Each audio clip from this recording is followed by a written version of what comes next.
Sir जो बाकी समुदाय, बाकी जो रिलीजन्स हैं, चाहे हिंदूज हैं, जैन हैं, बुद्ध हैं, सिख हैं, उन सबको तो मैं मानती हूँ, ठीक है, देवर रिलीजन्स बॉर्न इन इंडिया, इसलिए पर पारसी और अगर आप पारसी और ईसाइयों को ला सकते हैं, उन वो जो रिलीजन्स है, they were not born in India, तो अगर आप पारसी और ईसाइयों को ला सकते हैं तो मुसलमानों को क्यों नहीं? देखिए, मुस्लिम आबादी के लिए ही वो हिस्सा आज भारत का भाग नहीं है। वो भूमि इसीलिए दे दी गई थी। फिर तो हर देश से अव्यवस्था से जो आना चाहिए, इसके लिए भारत के दरवाजे खोल लो। भारत कहां बचता है? अखंड भारत के जो लोग हिस्सा थे और जिन पर धार्मिक प्रताड़ना हुई है, उसको शरण देना मैं मानता हूं हमारी नैतिक जिम्मेदारी है और हमारी कॉन्स्टिट्यूशनल रिस्पॉन्सिबिलिटी। और स्मिता जी, आप आंकड़े की गहराई में जाइए। जब विभाजन हुआ तब पाकिस्तान में 23% हिंदू थे, हिंदू और सिख थे। आज 3.7% बच गए। कहां गए सारे? इतने सारे तो यहां आए नहीं। धर्म परिवर्तन हुआ, अपमानित किया गया, दोयम दर्जे के नागरिक के नाते इनको रखा गया। कहां जाएंगे ये लोग? क्या देश इसका विचार नहीं करेगा? देश की पार्लियामेंट इसका विचार नहीं करेगी? देश की पॉलिटिकल पार्टियों ने इनका विचार नहीं करना चाहिए? इसमें अहमदी मैं है, बांग्लादेश भी है। मैं बांग्लादेश की बात करता हूं जी। 1951 में हिंदुओं का प्रतिशत 22% था। मैं 51 की बात कर रहा हूं। बांग्लादेश की 51 के आंकड़े ऊपर हमारे पास है। 2011 की जनगणना में वो 10% रह गए। कहां गए वो लोग? अफगानिस्तान 1992 के पूर्व, मैं 92 के आंकड़े मेरे पास लगभग 2 लाख सिख और हिंदू थे और आज करीब 500 बच गए।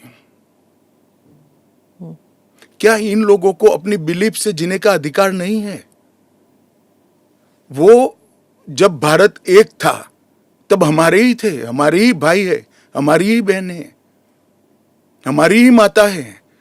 अगर यही थ्योरी को आप अपना लो तो पार्टीशन के बाद इतने सारे शरणार्थियों को क्यों लिया?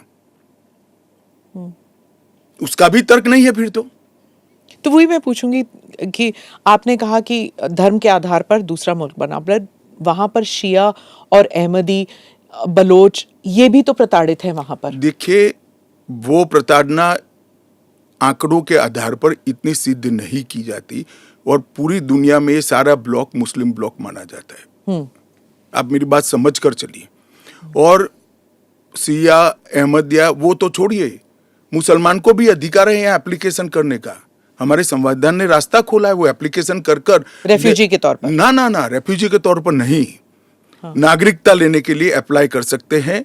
भारत सरकार इनकी भारत की सुरक्षा और भारत की बाकी सारी चीजों को देखते हुए उसका निर्णय करेगी। अच्छा, तो एक रास्ता किसी के लिए बंद नहीं है।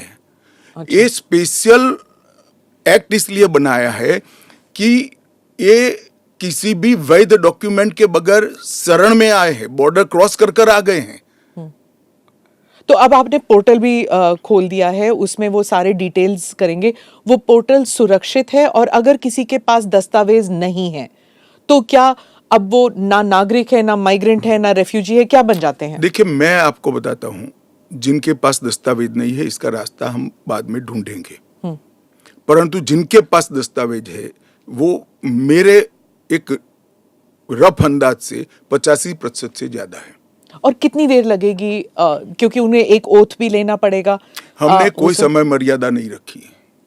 अच्छा, आराम से सब लोग एप्लीकेशन करें। मैं सबको अपील करता हूं, आप आराम से करिए। ये एप्लीकेशन देश की सभी भाषाओं में है।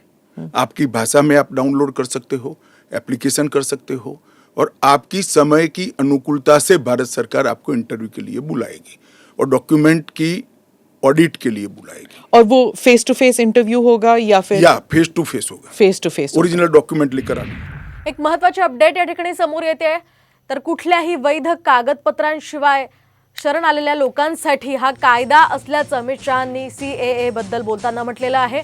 तर आत्ताची ही महत्त्वाची अपडेट आपण पाहतोय। NIनं घेतलेल्या मुलाखतीमध्ये अमित शहांनी हे महत्त्वाचं विधान केलेलं आहे। तर कुठल्याही वैध कागदपत्रांशिवाय शरण आलेल्यांसाठी हा कायदा असल्याचं अमित शहा यावेळी म्हणाले।